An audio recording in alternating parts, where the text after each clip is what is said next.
Hey there, my name is Drew Adams. I'm keyboardist here at the Jesus Movement. I'm also part of the core group here. I'm from Huntington, Tennessee, right down the road. But originally I was from Brunswick, Georgia. We moved up here, my family and I bought a farm up here about a year ago. Growing up, I was really involved in church. Both my parents were really involved. My mom actually was schooled in theology, and that's what she did, especially, in my younger years. And so I was saved at a pretty young age, actually. At the age of 5, I'd always been interested in Christ and what He had done for me. And through what my mom had told me and my parents had told me, I felt like I knew what I was believing in. And so we went up and we were on a trip. Family traveled a lot. So we were on a trip one summer, and I asked my mom, I said, hey, I want to get saved. She led me through the steps, and I accepted Christ into my heart, and that's how I got saved. And most people think when you get saved at a young age and you grow up in church and stuff, it's easy ride from there. But I think God tested me a lot. God, throughout my life, there was a lot of directions I went that I really shouldn't have gone. And it wasn't anything serious, but it just made my walk with Christ so much worse, and it was so much harder to do. And throughout my life, especially my middle school years, I was really involved in church, but my relationship, it was more like just, daily thing. My relationship with Christ wasn't. It was, I never really read my Bible. I actually told people, I said, I pray to Him all the time. Why do I need to read my Bible? And come to find out, I was pretty ignorant about that. But God really caught a hold of me right around my sophomore year. And as I was getting more involved in church, more involved in ministry, I'd always been in music my entire life, but I was starting to get more involved in the Christian music, the Christian lifestyle of music, playing keyboard for our youth band. I started playing keyboard for our church band. And I was getting more involved in that, and I realized, I love doing this, but there's no passion for it. There's no passion there. Why am I not having that passion? And I think at that moment, God just kind of tapped me on the shoulder and said, hey Drew, the passion is with me. To have passion in what you do in the music and telling others about me, you have to have a solid relationship with me. Well, ironically enough, it was around that time that God said, hey, I want you to go into the ministry. And I kind of at first questioned God, because at the time I was planning on going into meteorology, which is study weather, and I was going to go study weather up in Vermont. And I said, God, everything's planned out. I've been accepted to this college. I've been accepted to go, do this meteorology. Yeah, I'll stay in your ministry, but to actually go and do ministry, I don't think that's for me. He kept tugging at me and saying, yeah, that's for you.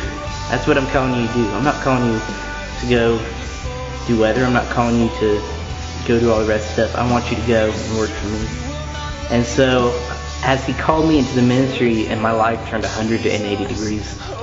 When I moved up here to Huntington, I found those people. I found people who were willing to have Christ in their daily lives. I found a church that was willing to have Christ really involved in what they're doing, and to get people involved, and who love music.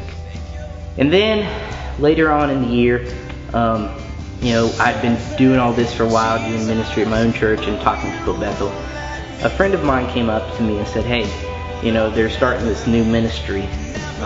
It's in town, it'll be right on the square. It's called the Jesus Movement. And he's like, that once a month they'll have some sort of worship service.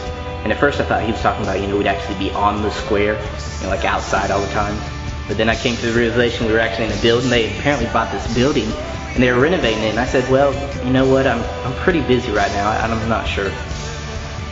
And one night in last January, I went and I was like, you know what, I'm going to stop by there. A couple of my friends were there working on the building. I said, I'm just going to stop by. And I stopped by, and when I walked in, nothing had gone on here in this building yet, except for just, getting it ready. But I could feel God's presence. I could feel God with the people I was talking to.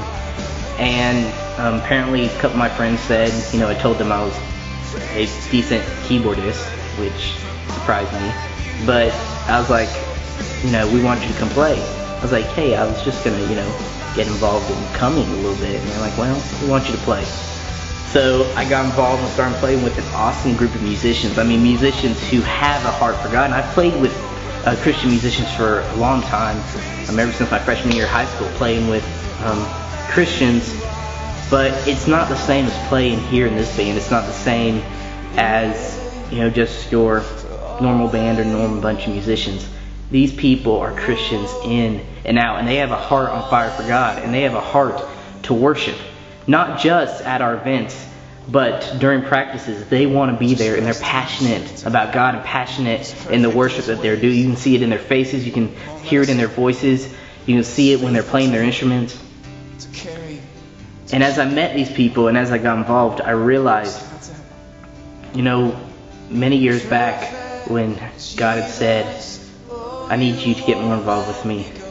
This was a tool of how to do it. The Jesus movement was a tool of how to do it. So now it's May. We've had several events.